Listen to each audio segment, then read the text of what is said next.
included with it, and so one of the things that I told you that we would do a deep dive in today was this term obedience, and part of it is because I don't know that we really know what it is. That's why I have that quote. You guys, anybody that's seen Princess Bride, it's kind of funny. The one guy keeps on saying inconceivable, and finally his friend says, "You keep using that word, you know." And so that's why I put that up there. You keep using that word obedience. I don't think it means what you think it means. And typically, this is part of what I mean by that is that often we will have almost too childish a response to that term obedience. In other words, there's this childish thing that's like, oh, that's just a bunch of chores, a list of do's and don'ts, and oh, right? Like there's sort of this like this almost oppressive, discouraging feeling when, at least for me, when I hear the word obedience, it gets almost discouraging. Like that's just a bunch of lists of stuff that I'm never going to get right. I'm never going to get it. I mean, I've been a Christian for nearly 50 years, and there's still stuff I go, am I ever going to get this right? Am I ever going to get that figured out? Am I ever going to stop thinking that way sometimes? But then there's almost the other way of looking at obedience. It's almost the too adult way to look at it. In other words, we look at it like, oh, Lord, yeah. Just give me the list. Give me the list. Yeah. And like the rich young ruler, we go, yeah, I've done all that. I do all that. And you think, okay, you're okay because, yeah, you checked off all the boxes or whatever. And sometimes I think we look at obedience like that. And so I want to look at it today because I think it's not what we think it is. Or at least I want to encourage you to look at it possibly different. Let me just say this in wrapping up what we talked about last week. We're being offered the kingdom. As we started to see Jesus wrapping up his message, we're seeing that we are being offered a chance to live in this kingdom living idea with Christ as our king. Okay, but we saw last week that not many are going to go for it. It's going to be a small gate. It's not going to be a wide gate. Lots of people are going for the wide gate. But to live kingdom living, it's not everybody's going to go for it. We saw that last week. There will be false teachers and prophets. We heard about that last week in this system. And the nice part that Jesus said is they're going to rat themselves out because their fruits are going to show who they are. Bad fruits come from bad trees. Good fruits come from good trees. And we talked about how in a very simplest way, because sometimes I think we look at fruits all different too. The simplest way is bad fruit is going to hurt people. The false teachers out there are hurting people. When you start to see something that seems like, boy, that seems off or whatever, maybe some of it is just like I think a lot of guys and women will get thrown into this. Well, they're heretical. Maybe it's just that they have a different angle on something on scripture or something. But when where it really gets bad is when we start seeing leaders hurting other leaders, and Jesus warns us about that. It's so cute. And so he ends with, guys, I've said all this stuff, but unless you do it, it's meaningless, right? Like he ends with the idea of where we build our house, right? He said, the person who builds their house on the sand, like the person who, I should say, the person who hears all this stuff but doesn't do it is like a person who builds their house on the sand. We've all heard that story, and I kind of explained last week at the end, that's not a beach house. That's not building it on a beach. That's that in Jerusalem they have these wadis, these incredible ditches, and in a matter of moments, when the rains come, they flood out, and you don't want to be in one of those when that happens. They're incredible from what I've heard. I've never seen one personally, but I've heard they're incredible. And when Jesus says the man or woman who listens to this and doesn't do it, it's like them building a house where you would never build a house. The idea he is trying to say is like, you would never do this. This is like something you would never do. So why do it now? Why hear my words and not heed them, not do them? So he likens it to somebody doing something that foolish, that inconceivable. I wasn't going to say that, but that just came out. Anyway, But where we want to be is we want to be the people who listen and do. We want to be the listening and doing people. That's where we want to be. And that's obedience. Okay? Now, like I said, for me, sometimes obedience sounds like such a oppressive or discouraging word. And what I want to try to do today is I want you to see that it's actually exciting. It actually can be pretty exciting to obey God, to live in obedience, to live and walk in kingdom living and giving yourself to Him. I want us to see that today. I'm going to try. I'm hoping to do a decent job at doing that. We'll see. But one of the reasons I feel like it's important is if nobody here is like me and gets discouraged at the idea of obedience, that's great. I do. I just do. But I've also seen that in the last 5 to 10 years, many people have pulled away from the faith, have walked away from the faith. And a lot of it has to do with, I believe, this religiosity, this religious way of looking at obedience, where you're supposed to do this, this, this, and this. And then guess what? The people who are going, you need to do this, this, this, and this, aren't doing that, and that. You see what I'm saying? And people are leaving the faith in droves because of it. So there's something to this obedience idea that I feel like we need to get right. And it isn't going to be about checking off the boxes, okay? Hopefully everybody's following me. Let's look into for a moment.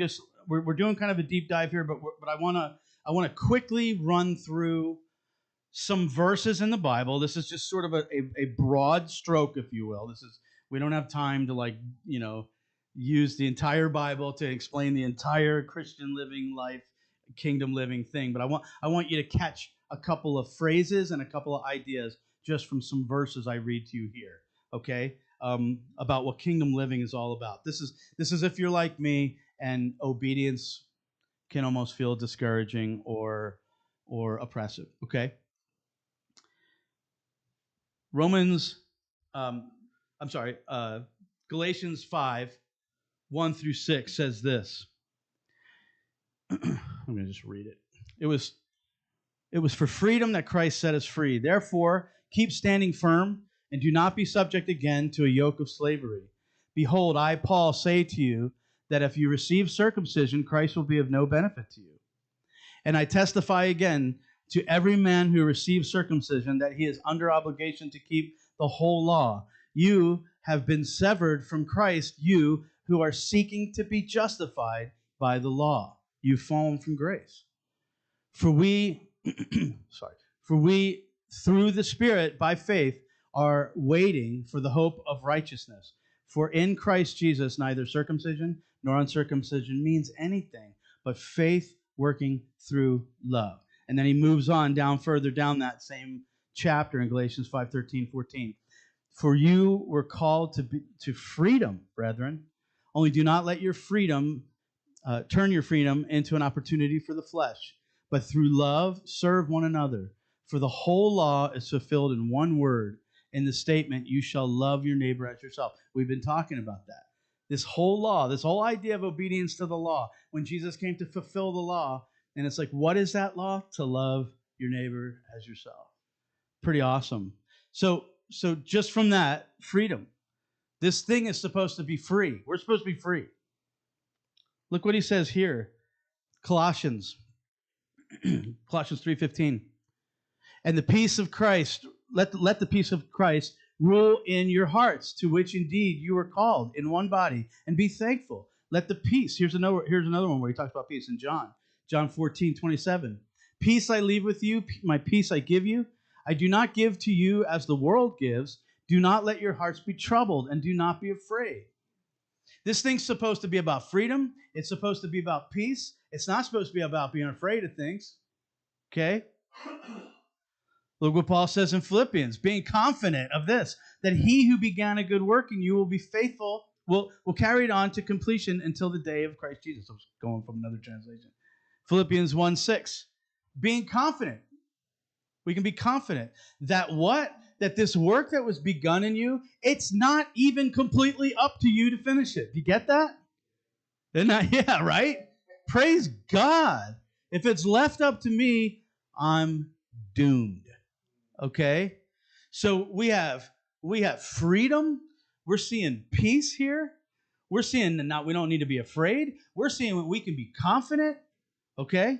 You guys know these verses. How about Romans 15:13? May the God of all hope fill you with all joy and peace as you trust in him, so that you may overflow with hope by the power of the Holy Spirit. Hope. And then one of my favorites, Romans 8:38. And I'm convinced that nothing can ever separate us from God's love. Neither death nor life, neither angels nor demons, neither fears for today or worries about tomorrow, not even the powers of hell can separate us from God's love. That doesn't sound like oppressive stuff to me, right? That doesn't sound discouraging. It sounds like the opposite of discouraging. I think it's amazing. I think one of the incredible things in studying through and going through the Sermon on the Mount and the things that Jesus immediately began to preach against, so to speak, was this Pharisaical idea of you just check the boxes off, you'll be okay. And I think we think of obedience that way. And I'm hoping that what I'm going to present to you, I have three. I'm going to just say that there's sort of ideas. There's sort of ways to kick off the way you think about obedience. Okay, I'm not here to try to describe what obedience is. That part is kind of silly. We are trying to live with Christ's rules. Christ said, "If you love me, you'll keep my commandments." Right? You'll obey him. And we've been talking over and over and over again. You guys have been hearing me say it, that living by the law, obeying Christ, obeying God, it's about loving up and loving out. Okay? You've been hearing me say that. So that's just a general definition of obedience. But what I want to do today is I want to give you just three approaches to it, okay? That I think, at least for me, it helps me get excited about the idea of obedience, as opposed to like I'll never be able to live up to that. I'm hoping that there's people in the room today. It's sad to say that I'm hoping that it's like this, but I know, at least with me, when I hear the word obedience, I shrink. I get because I stink at it. I'm, and this is the idea is to go the other way. I'm hoping that we get excited about it. Okay. Does that make sense? I mean, I bet we all know people that are just be like, "Oh, you guys are just about the rules, and that's all you're about." And it's not just about that, okay? In a way, and you guys hear me use this term all the time. That what I'm trying to get at is the DNA of obedience, okay? So number one, the first one, I want you to see that if you're here today and you've given your life to Christ, you're his, okay? And you have made him your Lord. You have all those things. You are saved. I want you today to know, this is the first part of obedience. I want you to know you are free. You are free. Okay, Galatians, we just read it in Galatians 5. But if you, we don't have time to go there, but Romans 5, 6, 7, 8, where Paul really hammers out what grace is. What grace is. What you guys ever heard the acronym that God's rewards? What is it? At Christ's expense. Grace. And Paul talks about it in Romans, particularly 5, 6, 7, and 8. Go back and read that. Paul addresses grace in such a way that he knows that as he's talking to the crowd, or as he's writing this down, he knows what kind of thing he's going to get back, because you see him address it. And it's this. Do you guys remember how Paul would go, well, what? Should we continue to sin so grace will abound? Well, why is Paul figuring he's got to answer that question? Because Paul is actually saying when you are free, when you are a Christian, you have been freed. This is even scary for me to say this, but I understand why Paul said what he said. You are free to go sin again. What? Do you know you are free from the law of sin and death? Quiet God. That's what Paul deals with, because he goes, whoa, okay. Did Pastor Dan just say, oh, go sin today? No. That's why Paul says, may it never be. Should I just go sin so grace just gets even bigger in my life? Because he starts to talk about how where sin abounds, grace abounds even bigger. It's even bigger. When you've been set free from your sin, you are set free from your sin. You have the chance to walk away. Okay? You're free. It's incredible. Grace is so incredible. The Lord gave me a picture of this a long time ago. I was still dealing with some stuff in my life that I just felt like had a hold of me. And people were praying for me. I was praying. We had a bunch of guys. It was a sort of a men's meeting, and we were all just praying for things and all kinds of things. And I had somebody who was praying for just freedom in my life and deliverance and all that, anything I needed to be, whatever. And I remember God gave me a specific picture that I want to share with you when it comes to freedom. And I'm going to try to move through it fast. But the idea was, I got this picture of coming out of a cave, okay? Like I was coming out of a cave for the first time in years and years and years. My whole life, I had been bound and shackled inside this cave. And God wanted me to come out of the cave, and suddenly, as you can imagine, there's grassy hills, there was mountains in the background, beautiful trees, birds chirping, waterfalls, water, all that, and the smells. This was like a vision I was having, but I could smell it. Freedom, freedom. And then he wanted me to see, he's like, I want you to see something. And we went back in. And when we went back in, it was this dark, cold, damp room that had sort of like an eyelet down into the ground with a chain attached to it. But the chain only had like one link to that, and the chain clearly looked like it had exploded. It was in pieces all over the floor. And there was the shackle part that would have gone around my wrist. That I could still make it like it looked like a shackle, but it was blown to bits. That God, that's what happened was he freed me from that, and the chain was blown to bits.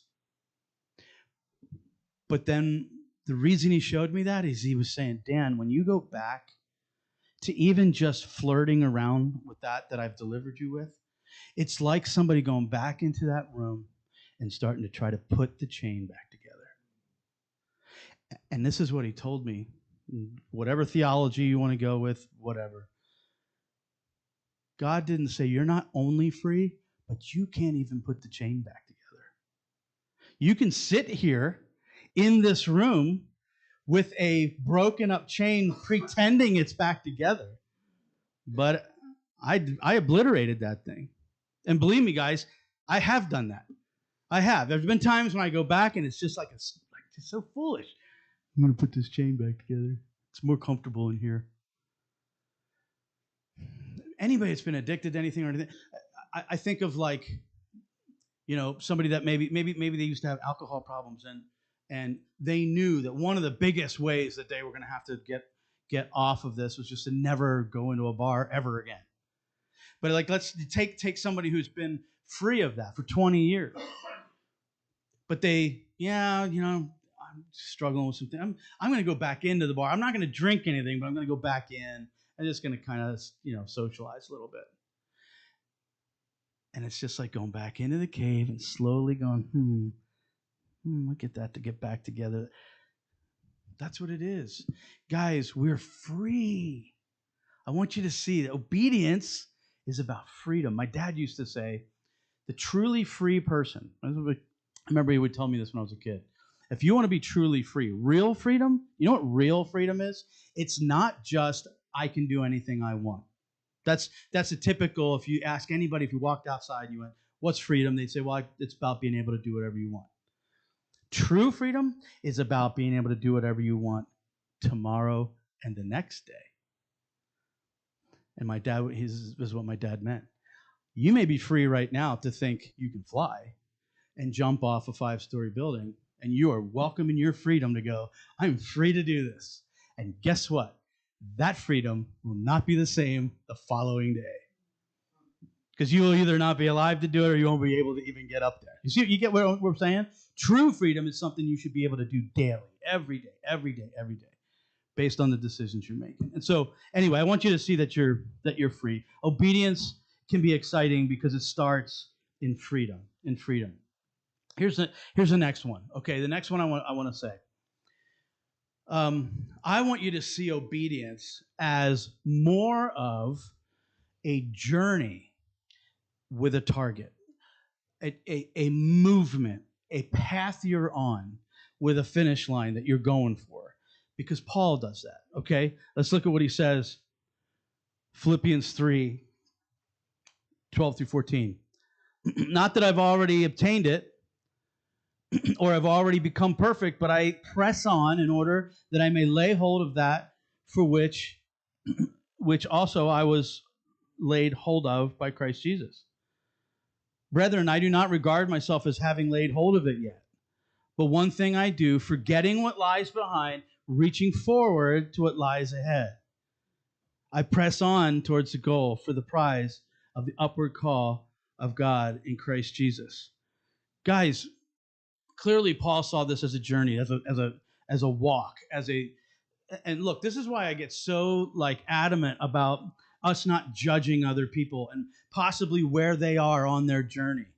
As a pastor, if I'm ever talking with you in my office, or we're just talking out here, and you say, will you pray for me? I'm really struggling, or do you think it's wrong that I do this, or whatever like that. I'm never going to give you just you're wrong for doing this.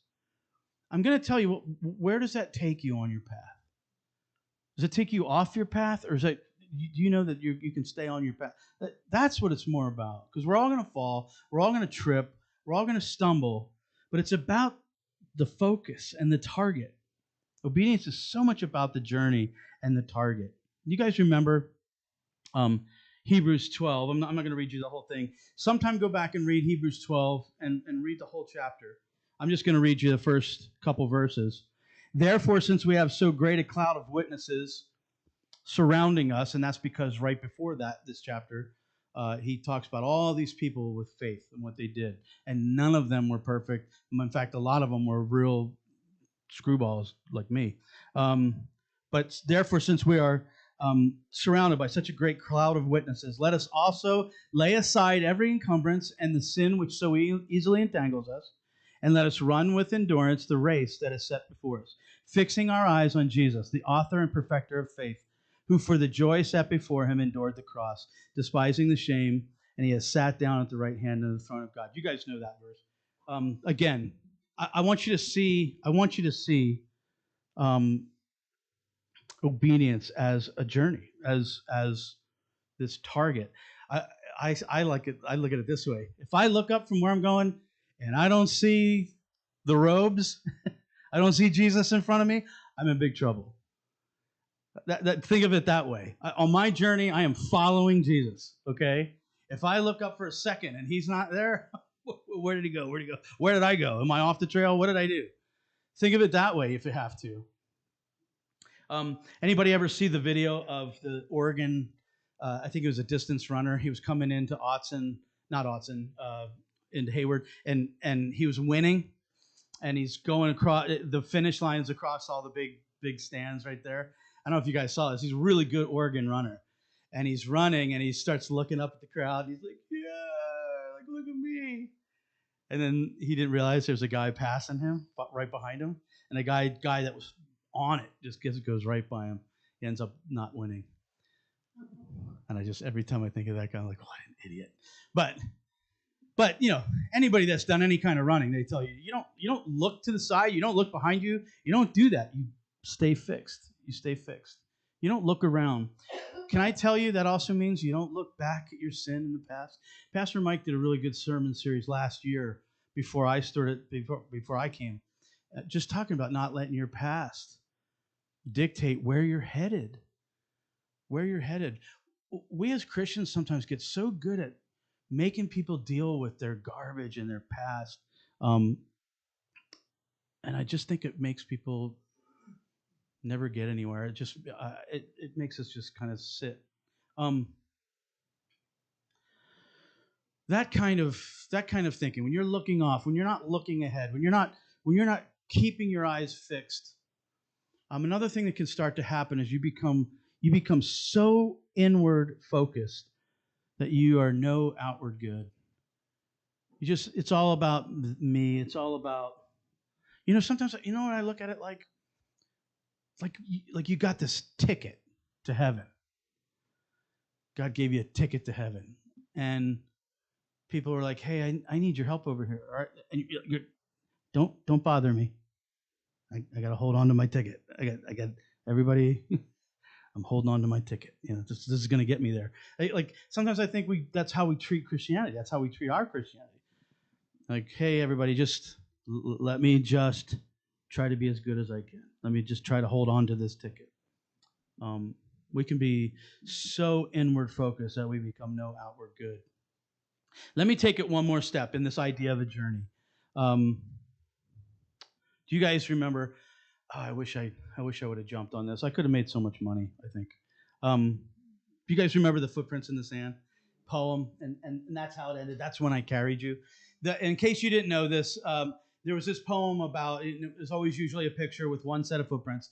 And the idea was that they were saying like their life was walking with Jesus on the beach and two sets of footprints. And they noticed that there were times in their life, particularly the trials, that they only saw one set of footprints. And so the idea was like, in a sense, it was like, why did you leave me, Lord? Like those were the hard times. And then the poem with the big, home run hitting ending was like, my child, that's not when I left you. That's when I carried you. Right. And so it's like this big, like, it's awesome. And it was really cool. I'm not making fun of it, but it was years ago. And so when I say I really could have made some money, I think during the revival times, when we were having some serious revival about 20 years ago or so, I thought, how cool would it be to come out with a poster that said this, that was footprints all over the part, and it just said, that's when we danced. Wouldn't that be cool? I wish I would have thought of that back then. I could have made some money. But then there's also this other one, and some of you guys have heard me talk about this, so forgive me. But this really would have made me some money, I think. I think there should be a picture of the footprints, but then like one solid line going alongside of it, and then the caption would just simply read, that's when I dragged you. Wouldn't that be cool? I'd buy that. Anyway, now look, if your life, if that represents your life, God bless you. Okay? But my life ain't no walk on the beach. Okay? My life is more like this. Okay? Right? That's more probably what some of you guys' life is like too. Or even like this, right? This jetty looking thing. That's what, to me, life looks a lot more. Okay? Now, my question to you is, don't you think he understands that? When it comes to obedience and trying, don't you think he understands that your life is like this? You guys, look, if you're here and you're a Christian, we all can have sort of a similar story. It's this. We repented. In other words, we changed our mind about how we were living. We knew we needed something. We needed to give our lives to Christ. We repented. We gave our lives to Christ. I bet we could all pretty much say that. And then we began this journey that I'm talking about, right? Or another word to call it is we began to become disciples, followers of Christ, right? And immediately, we ran into conflict. Okay? And God knows this. As soon as we started trying to live kingdom-wise or for Christ, we ran into conflict. We ran into conflict with our culture because so much of what Christianity is about is counterculture. The culture is not telling you to deny yourself. Your culture is not telling you to think of your neighbors higher than yourself or to love your enemies. Our culture is not telling us to do that. They're telling you to look out for you, to start to love yourself and to protect yourself and care for yourself and put yourself up first. And I'm not saying that you should go out and beat yourself up. I'm not trying to say that that's a terrible thing to say, but you guys get what I'm saying. Right away, when you began to start trying to live this life and try to be obedient and try to live for Christ, you ran into cultural conflict. But not only that, we also ran into conflict with our flesh, because most of the stuff that we want to do for Christ goes against our flesh. The Bible talks about our flesh is at war with the spirit that's in us, that spirit that's within us, that's trying to do the right thing. So we have conflict from culture. We got conflict from our flesh. Some of us, probably all of us to some degree, have conflicts of getting out of addiction. Look, I don't like to say that I'm addicted to anything, but I sure, there's some definitely comfort things out there, particularly in food areas, that I could say I'm addicted to. Or at least, if nothing else, addicted to eating for the pleasure side of it or the social side of it as opposed to just nourishment. I feel like that's where everybody goes. That's that's me. I'm there. I'm there. When I'm depressed, I like to eat. When I had a really bad day at work or something like that, I like to come home and I'm thinking about a pizza because a pizza makes me feel happy. You see it? You see what I'm saying? Now, is that a terrible, horrible thing? No, but that's the idea. Is that some of us have some pretty serious addictions. We're trying not to let anything else in this world run our lives. And so immediately as we give our lives to Christ, our addictions start to pull back, right? Now, those are just three things right there. How about this one? As soon as we start trying to live our life for Christ, we're running against spiritual forces, right? Ephesians 6:10 through 12 talks about how our battle is not against flesh and blood, but against spiritual. I mean, we don't even know how deep that part goes. So look, you have stuff going against you, trying to be obedient, trying to live kingdom living, trying to live for Christ. And my question to you is, don't you think he knows that? Don't you think he understands that? Obedience can be actually exciting when you start to see it as it's something you're free in, when you see it as a journey, as it's not just something about you better get this right today, you get something wrong today, guess what? You got tomorrow. Keep going. Keep going. It's a good way to start thinking about obedience.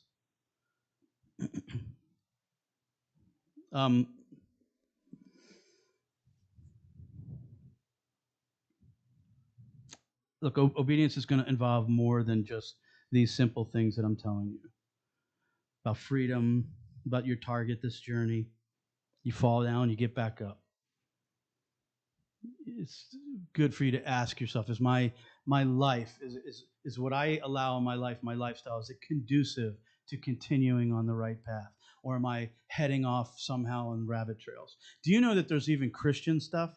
There's even religious or theological stuff that can lead to all kinds of just trails that aren't going forward. Sometimes we get in arguments even just with doctrines and different things like that, and it's just rabbit trails. It doesn't really mean anything. I mean, it's fun to talk over coffee or something, but it doesn't need to be something that takes us off that path. So, while still full of joy, we can have hope and joy and peace. All those things. It's still a tough road. Jesus said it would be a narrow road, and he said we would run into trials. In fact, when he talks about the person who builds their house on the rock, what does he say? When the storms come, it stays standing. He guarantees that the storms are coming. It's the toughness of obedience at times that leads me to my third and final point, that it's also about love. Now, maybe that's sort of like of course. But I want to read you my conclusion. I took some time. I really wanted to hammer this home. And I want you to think about this as we finish up. And then, like I said, we'll sing a song and we'll start getting our minds ready for communion. But I want you to be able to respond to what I'm about to say in your own way, and especially with taking communion. So just allow me to read this to you. And we're almost done. I can't help but think of the time when Jesus would make breakfast and wait for his friends to come in from fishing. I've often wondered if Jesus really had come with Peter on his heart. Peter had done the unthinkable. Remember? One of Jesus' first recruits. He would follow faithfully, wholeheartedly, right up to that awful night when Peter would curse him and disown him, denying anything to do with him. In my own life, I feel like I can appreciate the wrecked and broken heart Peter must have had, a heart obliterated and ruined by such a self-protecting, relationship destroying act. I've done that too. The weight on Peter's heart must have been immense, immensely unforgivable, certainly not forgivable by his betrayed friend, Jesus, but also not from himself.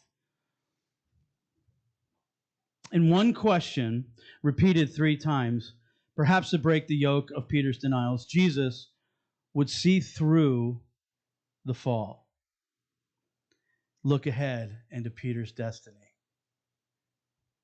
Never a, gee, thanks, Peter. Or a, what happened back there, Peter? No. Just a, do you love me, Peter? And look, Jesus didn't need to hear the answer. Peter did. Catch that. Jesus didn't need to hear the answer. Peter did. And so he says, you know I do. And he did. He did know. He did know. Jesus tells Peter then to go and feed my sheep, which I believe was less a command and more of a statement of, you're still in this, Peter. You're still in this. You got something to do. Jesus knows full well the moment we decide to follow him, conflict begins. He told us the path was narrow. He told us we'd be persecuted. He knew that true heart obedience would not always come easy. That obedience would be a rocky road, far less traveled, but that it also was a chance to truly live free, no longer shackled to sin, no longer slaves to fear and death. And maybe it's just me, like maybe it's the old Pharisee in me that feels I've done whatever Peter did every time I fail him. Maybe you're like me, but I don't know. I don't just fail. I fail him. That's how it feels to me. Maybe you guys don't fail like I do. But like in the Peter story, Jesus never, ever beats me up or points to my sin the way that I do. When I come out from hiding like Adam and Eve did, fig leaves covering my shame, or I come to him with a list of why I'll understand if he doesn't want me anymore. You ever done that? I'll understand, Jesus. I get it. When I come to him with my list of why I'll understand that he doesn't want me anymore, or my list of embarrassment, my ribbons of shame, my letters of disqualification, he always lifts my chin, looks me in the eyes, never looks at my disguise or my attempts at covering things up, and he smiles and he says, do you love me? And he knows I need to hear it, to say it, to confess it. And I say, you know I do. And then with that look that tells me that he knows that I love him, he says, then keep going, keep loving people, keep serving, keep at it. And all at once I realize that perhaps it's the difficult times, the confrontations with culture, the clash it is with my own flesh when I try to deny it, that painstaking effort I take to starve out my addictions, and the endless times in prayer, at times weary from the spiritual battle, that fights for my time, urges me to look to worldly vices instead of spending time with my King who loves when we are together. I begin to realize that perhaps it's when it's tough, that when obedience takes effort, that we get to show the deepest parts of our love to him. Did you catch that? I begin to realize that perhaps it's when it's tough, when obedience takes effort, that we get to show the deepest parts of our love to him. He has given me a spirit making obedience even possible. As I know without it, I would be hopelessly bound to my own self-interest, my own self-desires. His spirit has awakened my deep love, a love that I get to show him most when everything around me tries to stop it.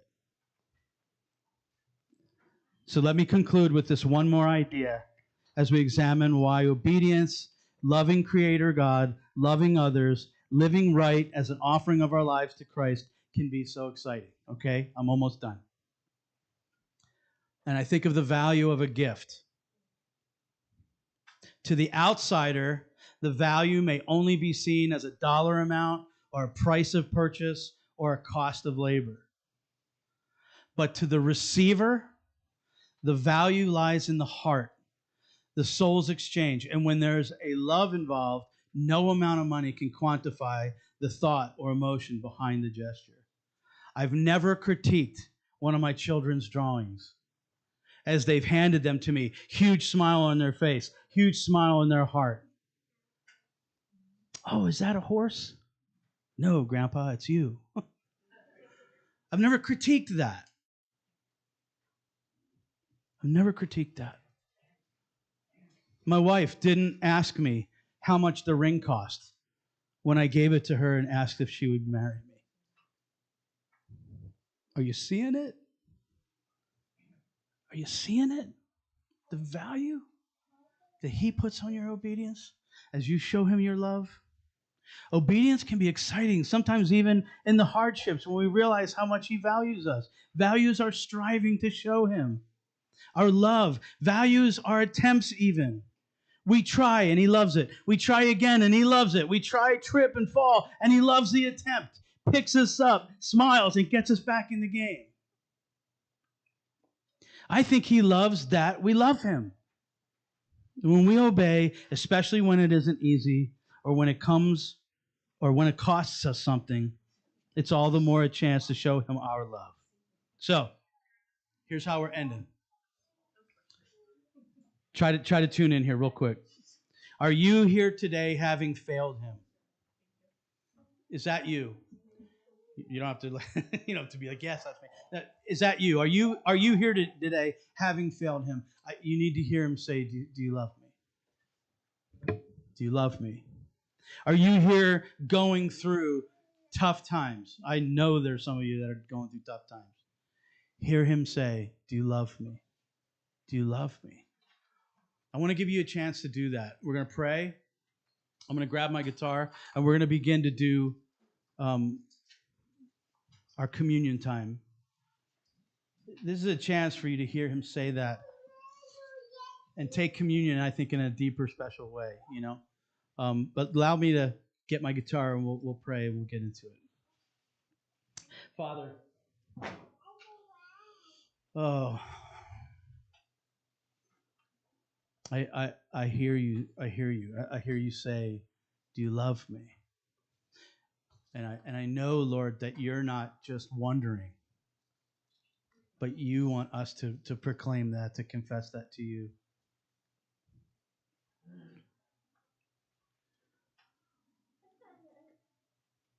Lord, will you just help us to do that today? Will you help us to hear your voice? To move into a more passionate, excited view of obedience to you, obedience to your laws, which really is just about loving you and loving others, Lord. Will you help us do that? Will you help us, Lord, just to be able to say that to you and confess that to you? Just as your eyes are closed for one moment, I just want you to think, if that's you this morning, as we're singing and as we're going through this, I want you to hear him ask you, do you love me? And I want you to realize that he's not asking because he's wondering himself, but because he knows you need to hear you say it. So as we're singing, I want you to have the opportunity to do that. We're going to just sing, and in whatever way you feel like the Lord's asking you to do it, to just say it to him. Whether it's while we're singing, whether it's while you're praying over the bread or the juice when we have those things, whatever it might be, I think there's going to come a time when